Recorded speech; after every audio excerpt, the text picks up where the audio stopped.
ఇది విశాఖపట్నం వాసులు. అందుకే మొన్న కాల్చి వాత పెట్టారు విశాఖపట్నం వాసులందరూ. ఈరోజు మీరు ఇక్కడ చూస్తే గవర్నమెంట్ పాలిటెక్నిక్ కాలేజ్ 24 ఎకరాలు 359 కోట్లకు తాకట్టు పెట్టారు. డైరీ 30 ఎకరాలు 309 కోట్లకు తాకట్టు పెట్టారు. గవర్నమెంట్ ఐటీఐ కాలేజ్ 17 ఎకరాలు 270 కోట్లకు తాకట్టు పెట్టాడు. కడాన పోలీస్ క్వార్టర్స్ 9 ఎకరాలు 215 కోట్లు తాకట్టు పెట్టాడు. Training production centre of disabled welfare పాపం వాళ్ళు కూడా వేశాడు. 19 ఎకరాలు 157 కోట్లు పెట్టాడు. ఈ బంగ్లా 10 ఎకరాలు 203 కోట్లు. R&B క్వార్టర్స్ 3 ఎకరాలు 99 కోట్లు. కడాన రైతు బజారు కూడా వదిలిపెట్ల 4 ఎకరాలు అంటే 90 కోట్లకు తాకట్టు పెట్టాడు.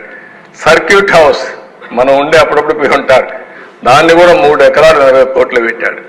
పీడబ్ల్యూ ఆఫీస్ 4 ఎకరాలు 79 కోట్లు. కడాన సెరికల్చర్ 6 ఎకరాలు 47 కోట్లు. తహసీల్దార్ ఆఫీస్ సీతంధార 1 ఎకరా 34 కోట్లు. ఇంకా మిగిలినవన్నీ వీళ్ళు కబ్జా చేశారు, ఇవన్నీ తాకట్టు పెట్టారు. 1940 కోట్ల రూపాయలు విశాఖపట్నంలో ఆస్తులు తాకట్టు పెట్టారు.